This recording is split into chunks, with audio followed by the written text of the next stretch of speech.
تا حالا فکر کردی وفاداری یعنی چی؟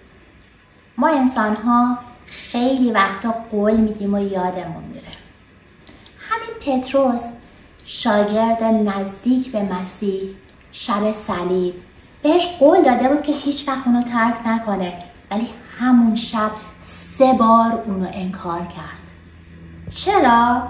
چون ما انسانیم، ضعیفیم و خیلی وقتا احساساتی، اما خدا اینجوری نیست. خدا میبخشه، به وعده هاش وفاداره. همونطور که پتروس رو بخشید و دوباره به اون مأموریت داد. پس به وعده های خداوند ایمان داشته باشیم.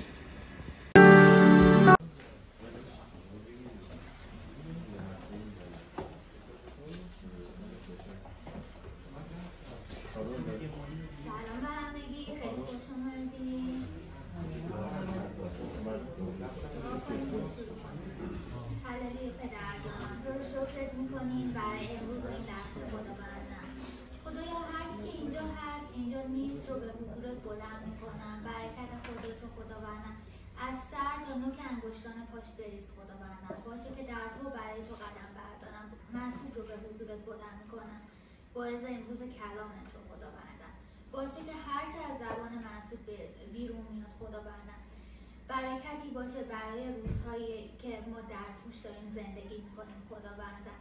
مرسی برای حضور تو زندگی آمون طلبیدم در نام یگانه پسر عیسی مسیح با شکر و سپاس. آمین.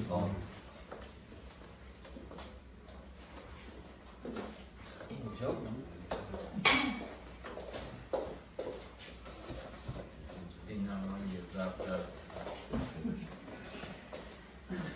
شکر واسه امروز، شکر واسه این لحظه، شکر واسه خدایی که با وفاست، شکر واسه تک تک اعضای کلیسا.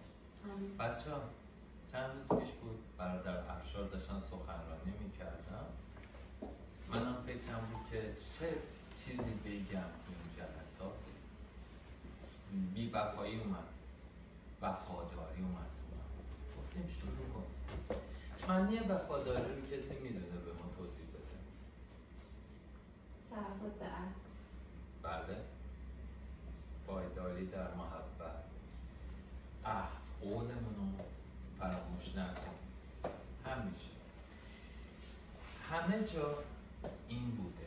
این از کی بوده؟ چطوری بوده؟ ما میخواییم امروز به اونا برسیم. همه ما همیشه با بی‌وفایی مواجه شدیم. چی میگیم؟ دنیا وفا نداره. اونه که به من بی‌وفایی کرد. بعدم بعضی اوقات آقا فلان کس قول داده ولی سر قولش ما نزده. چقدر بی‌وفاست. حالا یه محک خودمون رو بزن. ما چقدر رو قولامون پای بند؟ چقدر وقتی یه قولی رو میدیم پشتش وای میست؟ آیا شده؟ معمولا تا وقتی منافع میداریم ضرر بهمون نخوره. کاملا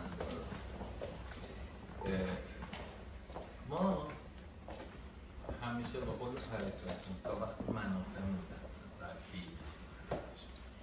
این بی‌وفایی از کی آغاز شد؟ کسی میدونه؟ از زمانی که آدم و حوا قرار بود وفادار به عهدشون باشن از میوه ممنوعه نخورن. کاملا درست. ما البته ما اینو بیام اینطوری بگیم که ما ایرانی ها یاد طولایی داریم تو این چیزا. همیشه داد و ستد میکنیم. قدیم ما میرفتیم مسجد، خدایا این خونه رو به من برسون، $100 مثلا میارم به مسجد میدم. خدایا این دختر رو به من برسون، 100 نفر رو بهش غذا میدم. وای آیا خدا با ما این معامله رو کرد؟ نه، هیچ موقع این معامله رو با ما نکرد. ما وقتی برمیگردیم تو پیدایش، اول پیدایش میبینیم که خدا انسان رو آفرید، بردش تو باغ عدن داشت اونجا به گیاه ها میرسید، به توی حیوان ها میرسید. آیا اونجا این کارا رو انجام میداد سختی داشت واسش؟ آیا وقتی به گیاه ها و اینا میرسید دست و پالش زخمی میشد؟ به نظر شما میشد؟ نه اصلا قرار نبوده که انسان زنگ بکشه و اصلا مرد قرار نبوده کار بکنه و زن قرار نبوده که در جزایی این زن میکنه. این تو کلام قرآن هست. بله تو کلام هستش، ولی با اینها همه این وظایف به عهده آدم به باغ عدم میرسید. اونجا به سبزیجات میرسید، به گل و گیاها میرسید، با حیوانات سر و کار داشت. ولی کی فهمید که زجر داره؟ از میوه ممنوعه خورد، یه حجابی از روش برداشته شد. من اوریانم، وای این زجر داره، وای این کار من خطا بوده. پس تفسیر کیه؟ حوا. انداخت در گردن حوا. خدا اومد اینو دید. خدا اومد دید چیکارش کرد؟ بهش گفت که بچه تو از میوه ممنوعه خوردی؟ گفت نه. کتمان. خوردم، ولی تفسیر حواست. اینجا شیطان اومد جلوی روی گناه های چیز باز کرد که چه زجرایی میکشه و اون وفاداری خدا رو که بهش گفته بود که همیشه خدا از این محافظت میکنه یه پرده پوشید، ما رو از خدا داره دور میکنه. این شیطان همه اشتباه های کوچیک ما رو داره به ما خیلی بزرگ نشون میده و همه محبت های خدا رو کوچیک نشون میده. خدا این لحظه میدونید چطوری بود؟ ما بچه همتون موزاد دیدین، بغل کرده کسی تا حالا؟ خیلی ها تنشو میگیری، گردنشو میگیری، پاشو میشه. اینجور موقع چی کار میکنه پدر مادر؟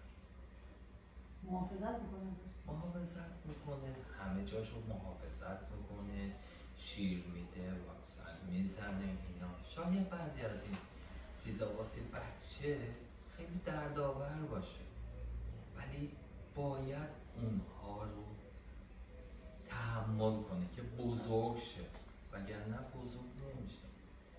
بچه ما یه خدایی داریم که همیشه با وفا، همیشه به عهدش پایداره و از روز اولم به ما گفته که میخوام شما رو محافظت کنم، شما در کنار ما باشید.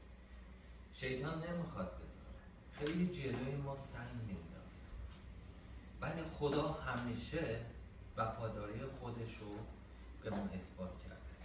یکی از جاها و اولین جاهایی که ما میبینیم که خدا اینو تاکید میکنه دوباره واسمون، اول سموئل که بعدش میایم توی مزمور داوود یه جمله‌ای داره میگه بی‌وفایی‌های ما بسیار است اما محبت او بسیار و وفای او حدی ندارد.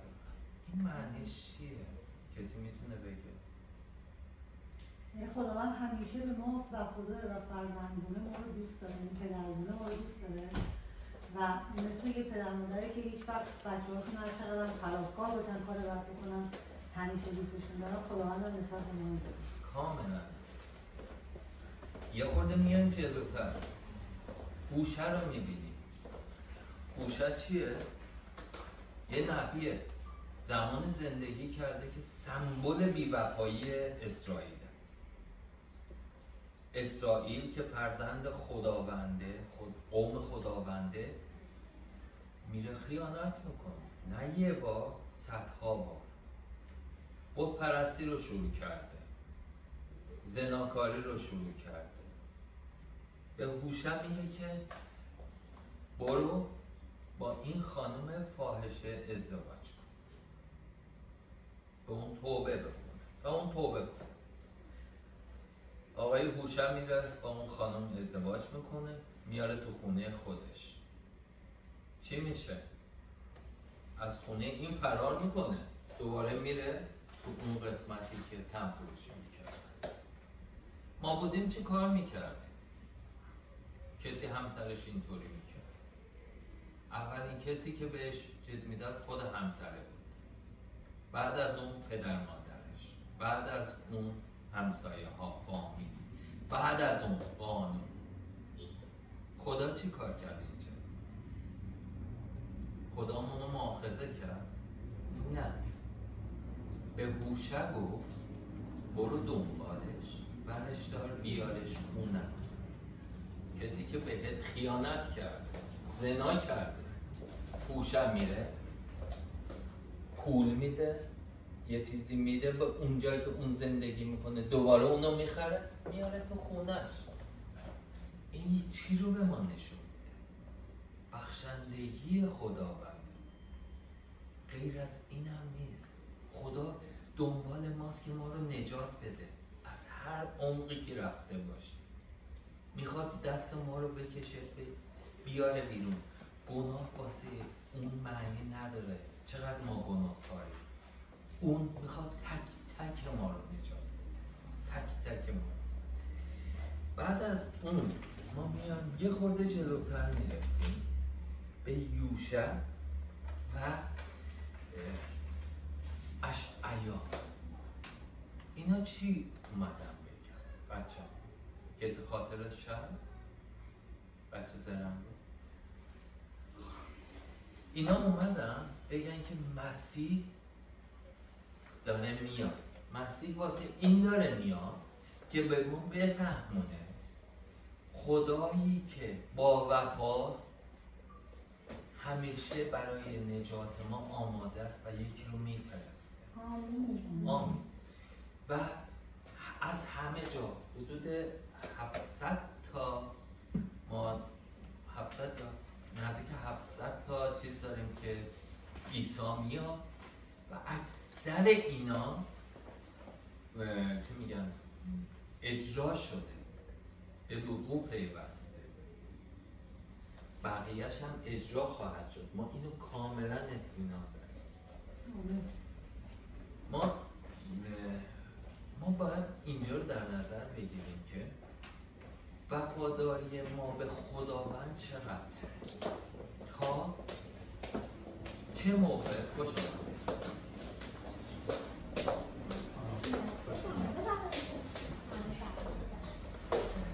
وفاداریمون نسبت به خداوند بسنجیم، ببینیم که خداوند با ما چطوری میخواد برخورد.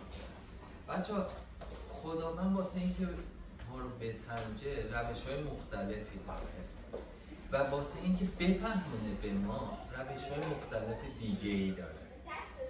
ما مثلا توی عهد جدید وقتی میایم توما رو بهش دستاشو نشون داد.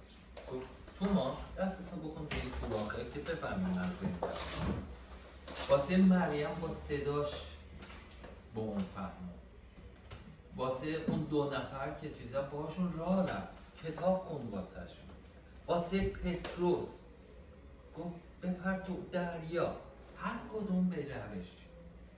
ما باید ببینیم خدا این روشی که واسه ما اجرا میکنه چی. من یه دوستی داشتم، باید بچه‌ها یادتون باشه وقتی که میخواین که با خدا باشین، خدا وارد قلبتون شه، تنها کافیه قلبتون رو وا کنین، کلید رو بدین دست خداوند. من یه دوستی داشتم به نام محمد، حالا تو انگلیس. این از اونا بود که با هم میرفتن، ایشون میرفتش تو انگلیس، نماز شبش قطع نمیشد به هیچ پاکستان. با پاکستانی ها میرفتن تو هیئت سینه میزد. این 23 سال بود توی انگلیس بود. هیچ مدرکی نداشت،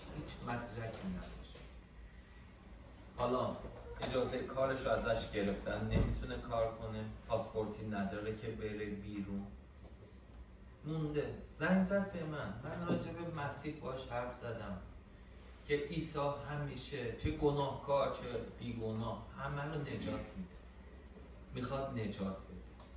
گفت من مسلمانم. گفتم اون کاری نداره تو مسلمانی، برو طرفش. پسر گم شده رو واسش گفتم. این فردا نه پس فردا شکشنبه بود، میره طرف کلیسا، میخواد بره وارد کلیسا شه که من بچه مسلمون برم تو کلیسا، میخواد برگرده. اونجا کشیش صداش میکنه، میگه بیا ببینم چرا اومدی اینجا؟ که هیچی، کنجکاوی بود، میخواستم ببینم چیه، من بچه مسلمونم میخوام برم.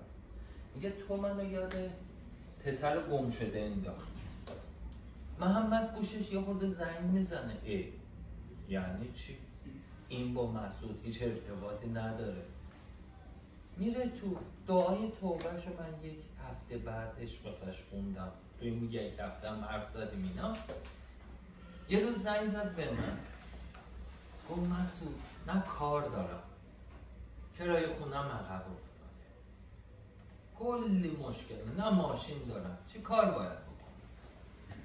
گفتم چرا به من میگی؟ رفیقمی، درد و دل دارم میکنم. گفتم نباید به من بگی که اون اصلیه، گفتم مسیح بگی. این با مسیح حرف زد. چند روز بعدش یه اتفاق افتاد. از شهر اینا یه عده از کل انگلیس افراد زیادی رو بردن واسه یه سمینار. از شهر اینا هم اینو گفته بود. توی سمینار چه اتفاقی میفته؟ بهش جایزه میدن به خاطر اینکه بیشترین بشارت رو داده بین مردم. 1500 یورو. پوند میبخشه. 1500 پوند زنگ زد به من، مسعود تونستم کرایه خونه رو، جایزه گرفتم فلان، حالا دنبال ماشینم. گفتم به من چه؟ به کسی که باید بگی من نیستم، اونی که تو رو آورده اینجا به اون بگو. میرسه کلیسا، یکی از اون بچهای کلیسا که اونجا بوده میگه من یه ماشینی دارم، از من 20,000 پوند خواستم، ولی چون تو رو دوست دارم میدونم ماشین نداری، بیا این مال تو مجانی. یا مجانی مگه میشه؟ میگه آره میشه. نه اصرار علکی، یعنی تارو 6,000 پوند، 20,000 پوندی رو 6,000 پوند به این میده، میگه که ببر استفاده کن، هر موقع داشتی 100 پوند به من بده. خدای ما همچون خدای بچه ها. میخوام یه آیه از عهد جدید واسهتون بخونم. لوقا 24. اصلا جان زحمتشو میکشی. لوقا 24 13 الی 35. در همان روز دو تن از آنان به دهکده‌ای می‌رفتند. امائوس نام، واقع در 2 فرسنگی اورشلیم. ایشان درباره همه وقایعی که رخ داده بود با یکدیگر گفتگو می‌کردند. مرسی. بچه‌ها این آیه برمیگرده 4 روز 3 روز یا 4 روز بعد از صلیب. سلام خوش آمد. 3-4 روز بعد از صلیب رو نشون میده. 2 نفر از شاگردان بلند شدن، غم و غصه گرفتتشون، از همه جا ناامید شدن، دارن میرن یه شهر خودشون، برگشتن دیگه نمیخوایم، ما اصلا دیگه عیسی چی میگفت چی شد، ما دیگه برمیگردیم شهر خودمون. دارن برمیگردن شهر خودشون و تو راه دنبال یه گوش شنوا میگردن که درد و دل کنن باش. این شخص یا همسرش یا دوستش به یه جای مشخص میرن، با هم میرن، آخرش به احتمال زیاد میبینیم که همسرشه، چون که تو یه خونه میرن. ادامه بدیم.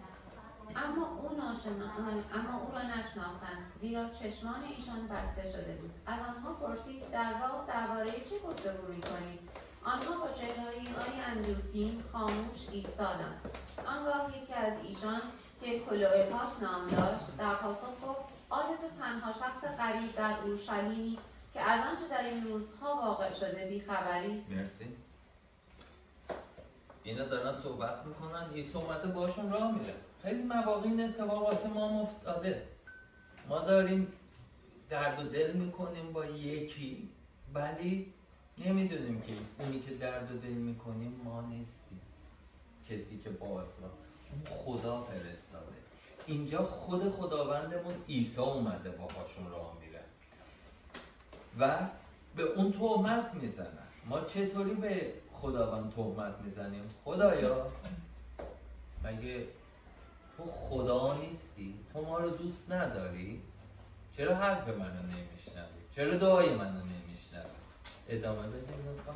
پرسید چه چیزی؟ گفتند آنچه بر عیسی ناصری گذشت. او پیامبری بود که در پیشگاه خدا و نزد همه مردم کلام و اعمالی پرقدرت داشت.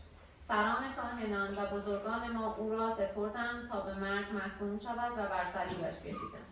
اما ما امید داشتیم او همان باشد که میبایست اسرائیل را رهایی بخشد. بچه‌ها اینجا چی رو داریم دقت بکنین؟ چیزی میبینین؟ متوجه شدین تو این آیا چیزی اینجا که اصلا کن؟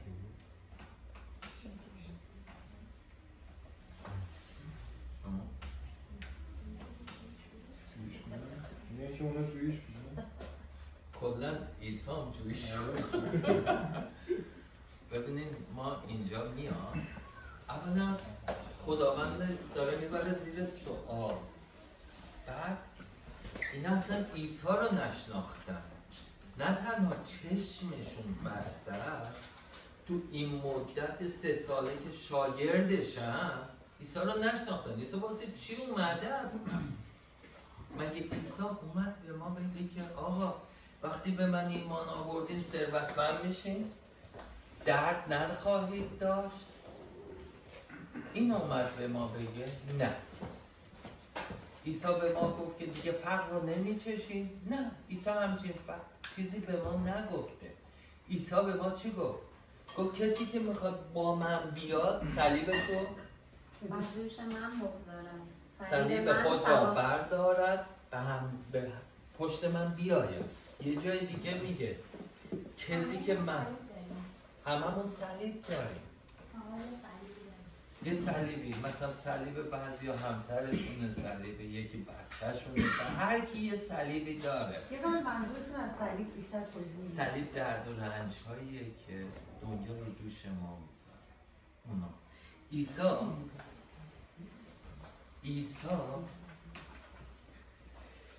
عیسی خیلی قشنگ برمیاد. میگه کسی که میخواد به من ایمان بیاره باید صلیبش رو دوشش بذاره بیاد. میگه که وقتی سختی میبینید ازش ناراحت نباشین، خوشحال باشین که من باهاتونم، من شما رو تنها نمیذارم. ادامه میده یاسر جان. افسون بر این به واقع اکنون 3 روز از این وقایع گذشته است. برخی از زنان نیز که در میان ما هستند ما را به حیرت افکندند. آنان امروز صبح زود به مقبره رفتند اما پیکر او را نیافتند. آنگاه آمده به ما گفتند فرشتگانی را در رویا دیدند که به ایشان گفتند او زنده است. برخی از دوستان ما به مقبره رفتند و اوضاع را همان گونه که زنان نقل کرده بودند یافتند اما او را ندیدند. بچه اینجا چی رو میبینید؟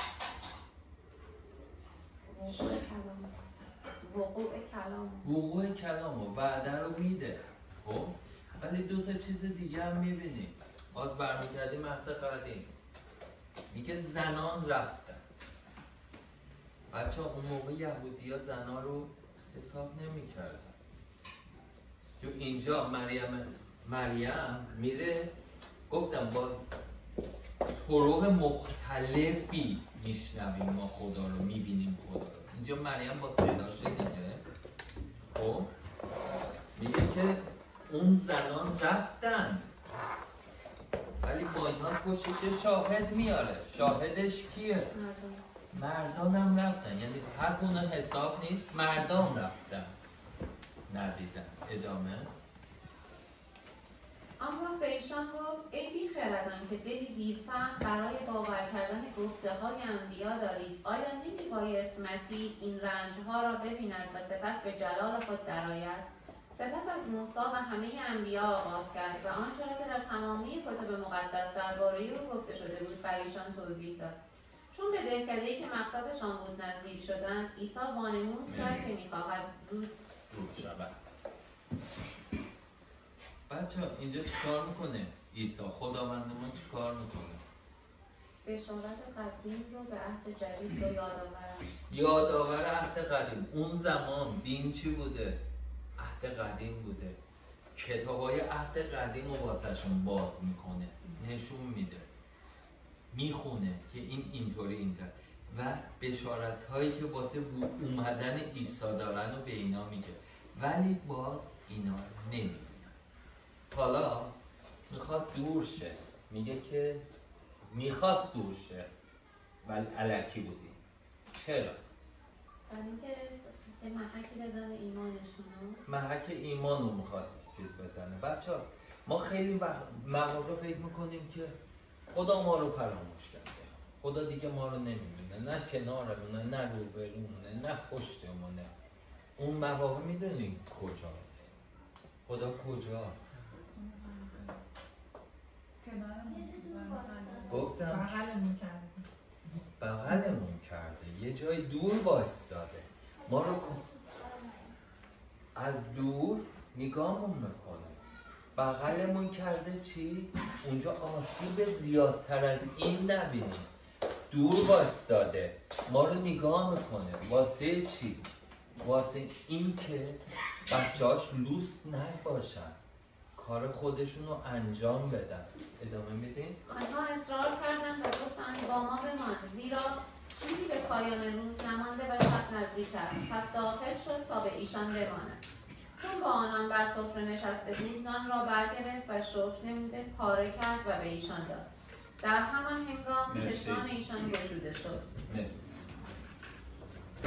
متوجه شدیم؟ بفهم. نه یه چیزی افتاد زمین. خب بچه کسی میخواد بالاخره آگاهی به قلبشون رسید و خداوند دوباره آگاهی بهشون برگرد. چششون وا نشده هنوز. عیسی بغلشونه، باشون غذا میخوره، باشون چیز میکنه، دعوتش کردن، خب ولی هنوز ندیدنش. عیسی چه کار میکنه؟ وارد اون خونه شده، وارد قلب ما میشه. خب مثل یه صابخونه. بچه اون زمان رسم بود صابخونه نون پاره میکرد. عیسی بلند شده تو سر سفره نونو پاره میکنه، به اونا میده، به جای اینکه اونا تعارف کنن چیزا. این نشون دهنده چیه؟ نشون دهنده اینه که ما باید قلبمون رو باز کنیم، در خونه‌شون رو وا کردن، بفرمایید تو همه چیز رو در اختیار عیسی بذاریم، نه با عنوان مهمان، با عنوان صابخونه. بفرمایید.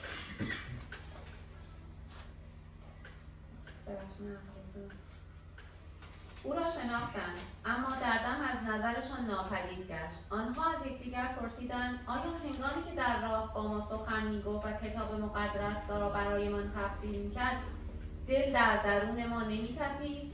پس بیدرنگ برخاستند و به اورشلیم بازگشتند. اینا چه موقع فهمیدن؟ قلبو کاملا داده، اونو پاره کرده. به نظر من شاید اونجا دستای سوراخ شده عیسی رو بودن، شاید اون برکتی که از عیسی گرفتن چششون رو وا کرد. این باعث شد که اینا برگردن. اینا دارن میرن در عرف زندگی قبلیشون. من دیگه مسیح رو قبول ندارم، برمیگردم به اسلام، ولی یه چیز میبینم دوباره برمیگردم، چششون وا میشه، یه معجزه، یه اتفاقی، یه تلنگر بهشون میخوره، اینا دارن برمیگردن. خب شاد شدن. آنجا 11 رسول را یافتند که با دوستان خود گرد آمده بودند. میگفتند این حقیقت دارد که خداوند قیام کرده است، زیرا بر شمعون ظاهر شده است. سپس آن دو نیز باز گفتند که در راه چه روی داده و چگونه عیسی را هنگام پاره کردن نان شناختند. اما حالا بچه ها چشاشون باز شده، چه اتفاقی افتاد؟ متحول شدن. ما گفتیم اینجا عیسی نگفته که من بهتون ثروت میدم، من بهتون فرق نمیدم، من بهتون وقتی منو قبول کردین درد و مرض نداریم. میگه نه، کسی که با منه شاد. اینجا شادی رو داره میده بهشون ثروتی بالاتر از اون غمه. قبلش غمگینم ولی حالا شادم. شادی وقتی غمگینم درد و دل میکنم، با هم دور میشن از مردم، میرن یک گوشه پناه میگیرن یا گریه میکنن یا با هم دیگه حرف میزنن. حالا چه اتفاقی افتاد؟ شاد شدن، دوباره برگشتن. کجا؟ اورشلیم، معبد خداوند. برگشتن اونجا پهلوی چی؟ مشارکت کنن با دوستاشون. وقتی ما شادیم میریم پهلوی دوستامون بگو بخند داریم. و یه چیز دیگه هم که اینجا مهمه شهادته. شهادت میدن به هم دیگه شهادت بدیم. اتفاقای کوچیک بزرگ. من از یه چیز پریسا که خوشم میاد اینه، کوچیکترین اتفاق تو زندگیش میفته قشنگ داد میزنه، شهادت زندگیشو میده، باعث رشد ما میشه، باعث برکت ما میشه. مرسی پریسا، همیشه اینو تشویق میکنم واسه ادامه بده. مثلا مشارکت کردن و شهادت دادن دقیقا واسه جلال دادن خداونده که اگر کسی ایمان نداره ببینه که خداوند تو زندگی ما چیکار میکنه. من هم امروز وقتی که ایران بودم حدود 10 سال پیش ببخشید وسط موردت با یه آقای کار کردیم. بعد دیگه من رفتم ترکیه، چند سال ترکیه بودم، بعد دیگه حالا اومدم اینجا. به من زنگ دادن امروز، گفتش که خانم معظم یه نفری هستش میخواد به ترکیه فلان کار براش بکن. بعد من گفتم ببخشید آقای منیجی من دیگه ترکیه نیستم. و وقتی که بهش گفتم منیجی تو خیلی خوشحال شدم، تو خیلی دختر قوی هستی، تو فلانی. ولی من از اونجا فرصت استفاده کردم و جلوش دادم به خداوند که خداوند این کار تو زندگی من کرده. این کار باعث میشه افرادی که ایمان ندارن حس بکنن مثل خود من هم اینجوری برام اتفاق افتاد. ببینید که خداوند چه کارهای عظیمی تو زندگی آدم میکنه وقتی که قرار زندگی آدم تحول بده. که ما تشکیل باشن خداوند بیان زندگیش. مهمترین کاری که خداوند زندگی ما کرده نعمت نجات بده که شکر به خاطرش که ما رو نجات بده. یه دست به خاطر این.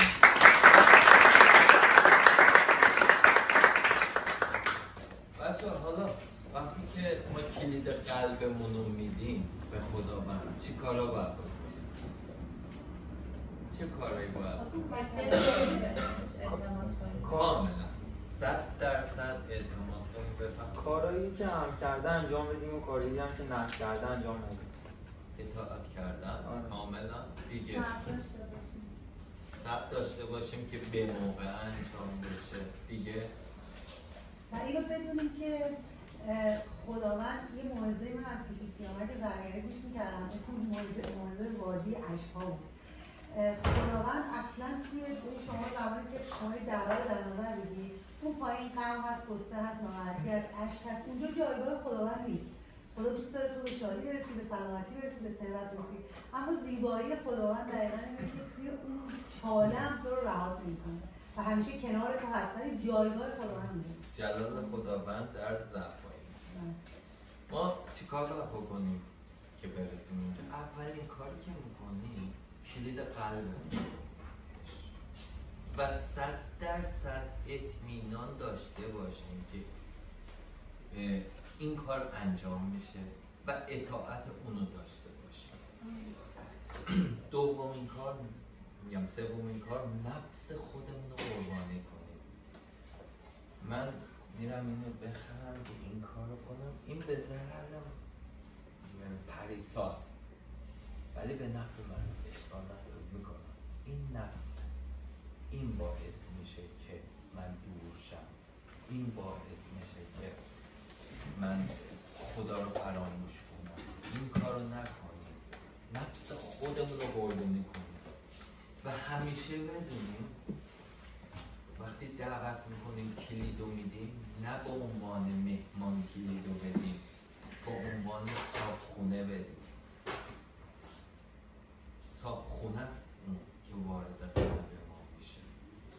حالا یه مژده بدیم به خدای ما. خدای زنده است. خدای ما تغییر نمیکنه، به وعده هاش عمل میکنه، مهربان و وفاداره، همه چیزو به خوبی درست میکنه، هیچ موقع ناقصی توش نداره. حالا نصف اینو بسازیم نصفشو سال بعد، نه، به موقعش درست میکنه، بهترین بهره ها رو به ما میده و به وعده هاش هم همیشه عمل میکنه. میخوام از پریسا جون دعوت کنم یه دعایی کنم. دعای خجالت دعای میشه به همش چیز بگم قبل از دعا؟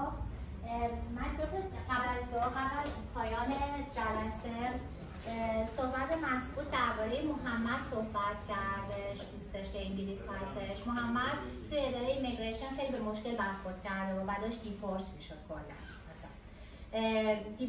انگلیس دیپورسی نداره، انقدر نگرت میدارن تو خودت بری از اونجا، اصلا چیز نداشتش. مشکلی که داشتش این بودش که زنگ زد که من یک مشکل سلامت برام به وجود اومده اینجوری اینا. من بهش گفتم که کیس تو میتونی یه کیس بدی. اونا اول به عنوان کیس گفتم چه کیسی بدم؟ گفتم من نمیدونم چه کیسی بدی. گفتم کیس مسیحی که من اصلا کیس مسیحی نمیدم، اصلا مسیحی نمیشم، میدونی خیلی مسلمان بود، خیلی زیاد. که من یادمه، خب البته من با مسعود دوست بودش، من یادمه مثلا محرم رسونا با هم مسجد بلال رفتن توی تهران کاره. بله تمام اینا بودش.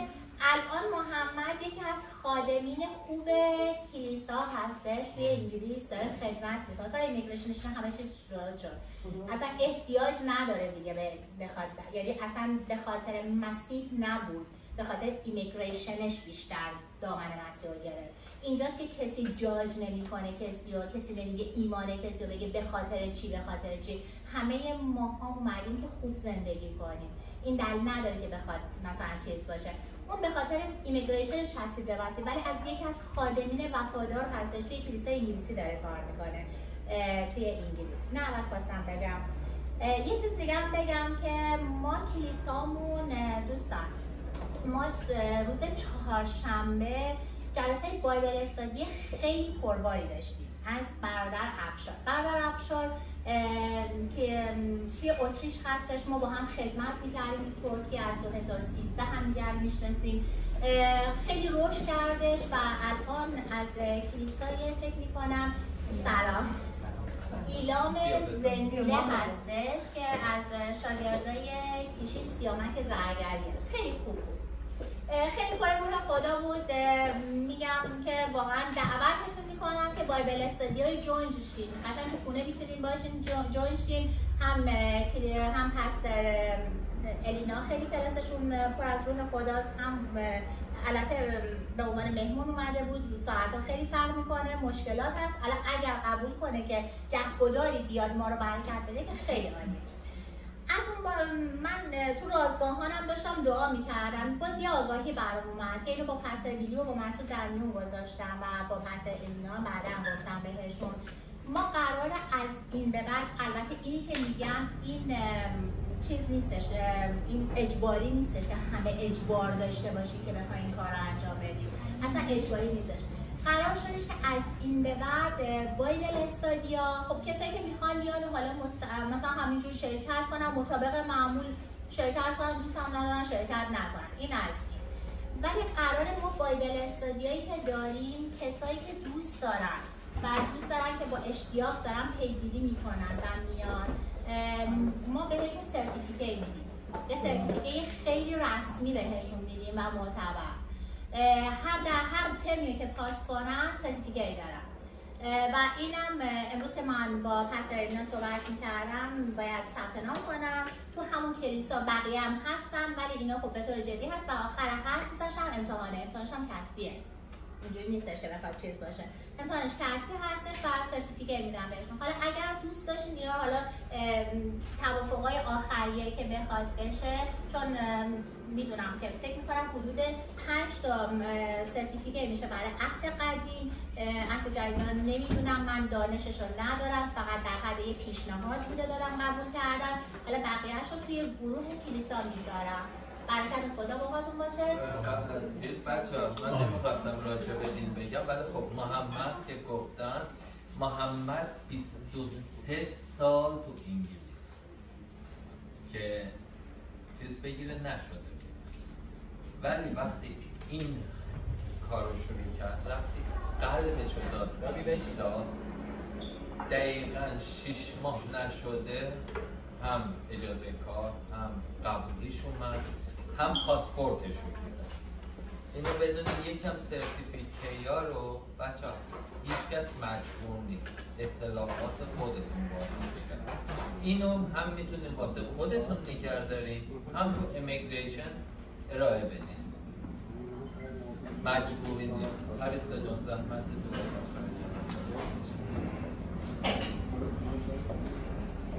ولی شکرگزار هستیم برای تغییر زندگی من.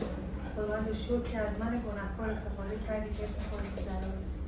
خداوند شکر برای این ما رو فرزند کنی پدر آسمانی. شکر برای عزتی که به فرزندان دادی.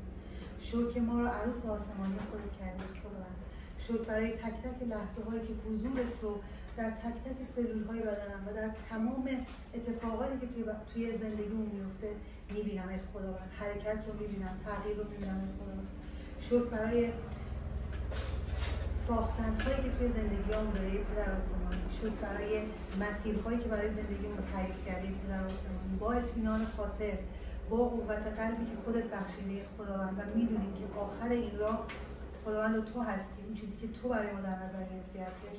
به تو توکل می‌کنیم ای خداوند و قلب‌هامون رو می‌سپاریم به حضور خداوند و مسیر زندگیمون رو به تو می‌سپاریم ای خداوند و فرمان زندگیمون رو به دست تو می‌سپاریم خداوند. خداوند دوستانی که خواستن امروز توی این جمع باشن و نبودن برای اونها دعا می‌کنیم ای خداوند. اگر دوستی برای کار، برای هر هدف دیگه‌ای توی این کلیسا نیامده، خداوند به کسب و کارش برکت بده، به زندگیش برکت بده.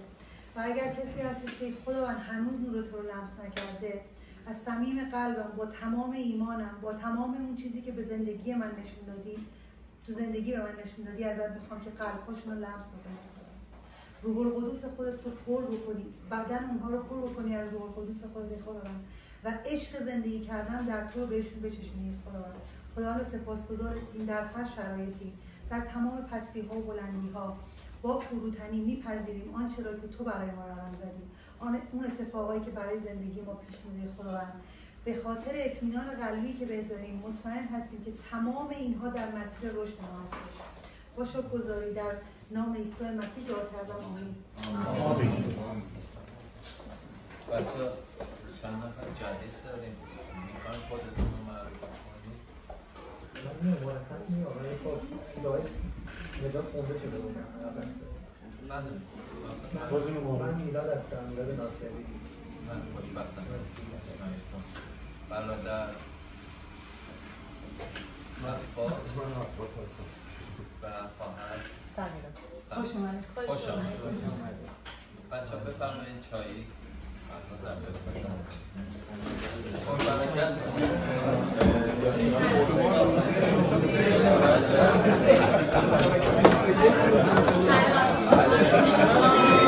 میونه این همه اسمی که میخوان جای تو بشینن و خدا باشن، اسم تو جلالش آسمونیه، هستم اون که هستم ای خدای من.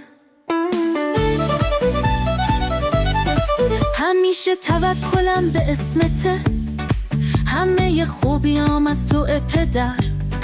خوشحالم از این که با روح القدس زندگی میکنم از لطف پسر.